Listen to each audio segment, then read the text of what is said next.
Você passou a vida inteira acreditando que Star Wars de 1977 foi uma obra-prima genial, criada perfeitamente desde o primeiro dia.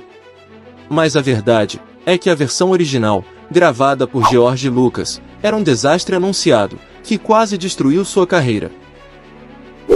Hoje, você vai descobrir os segredos ocultos de um set de filmagens amaldiçoado, e o único detalhe subconsciente que salvou a galáxia da falência total.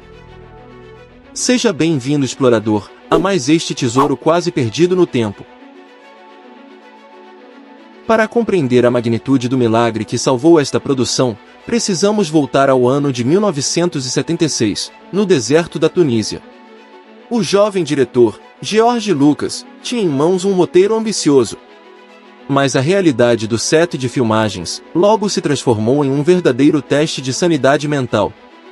O local escolhido para dar vida ao planeta Tatooine parecia carregar uma espécie de maldição, sabotando cada dia de trabalho. Já vou te contar esse detalhe, mas antes, me fala de onde você está assistindo, para eu te deixar um abraço especial no próximo vídeo. A equipe técnica enfrentou a pior tempestade de inverno da região. Um evento bizarro que não acontecia há 50 anos, que destruiu grande parte dos cenários e paralisou o cronograma. Os robôs, construídos com tecnologia rudimentar, simplesmente paravam de funcionar, porque a areia fina do deserto entrava nas engrenagens e queimava os circuitos elétricos. O orçamento limitado da produção evaporava diante de problemas que pareciam não ter fim. No meio desse caos, o elenco principal operava em um estado de total descontentamento. Os atores britânicos mais experientes, acostumados com o teatro clássico, não escondiam o desprezo pelo projeto. O lendário ator, Alec Guinness, que interpretava o mestre Obi-Wan, considerava os diálogos absurdos e infantis. O clima de descrença era tão evidente, que o próprio Harrison Ford confrontava o diretor, reclamando abertamente que as falas nunca poderiam soar de maneira natural. Era o início de um colapso. Mas as tempestades de areia não foram nada perto do verdadeiro pesadelo, que aconteceu quando as luzes da sala de cinema se acenderam pela primeira vez. Com o fim das gravações, George Lucas reuniu o material bruto e preparou uma primeira versão do filme, para uma exibição extremamente restrita. O público dessa sessão fechada era composto por executivos do estúdio e pelos amigos mais próximos do diretor. Um grupo de cineastas que moldava Hollywood daquela época, incluindo nomes como Brian De Palma e Steven Spielberg.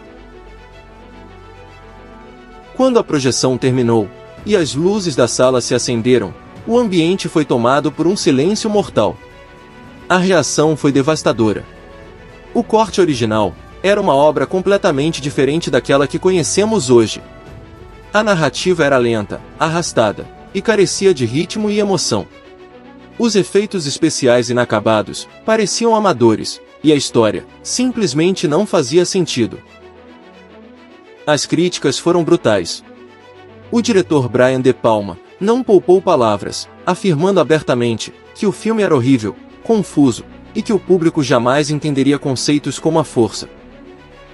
O impacto dessas reações empurrou George Lucas para um estado de desespero profundo, resultando em problemas de saúde, provocados pelo estresse extremo.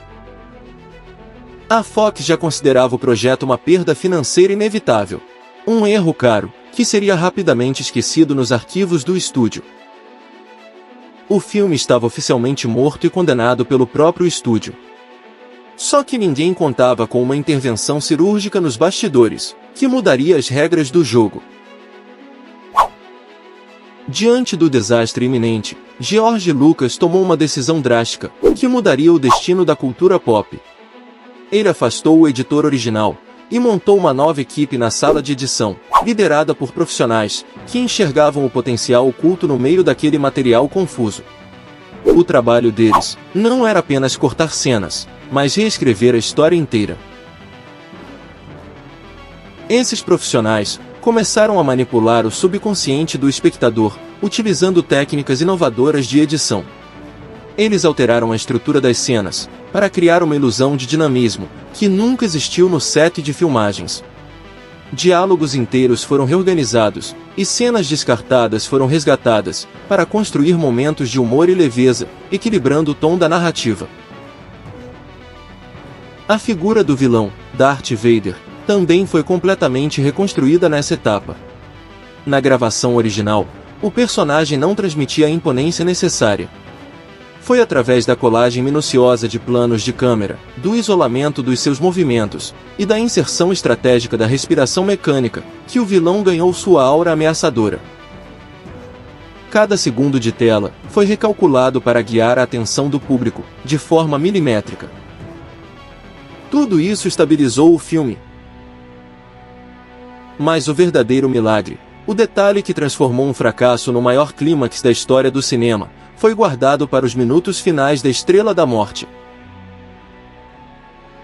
A grande revelação, que a história escondeu por décadas, reside na sala onde a editora Marcia Lucas operava sua genialidade.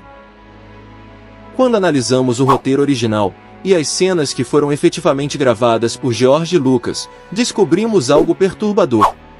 A lendária batalha na Estrela da Morte não tinha nenhuma urgência.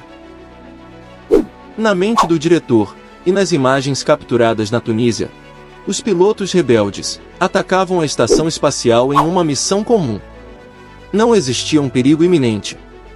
A Estrela da Morte não estava se posicionando para destruir a base dos rebeldes, e as naves apenas voavam em direção ao alvo, sem nenhuma pressão de tempo.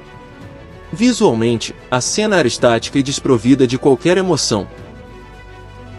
Marcia Lucas percebeu que o filme fracassaria se terminasse daquela maneira.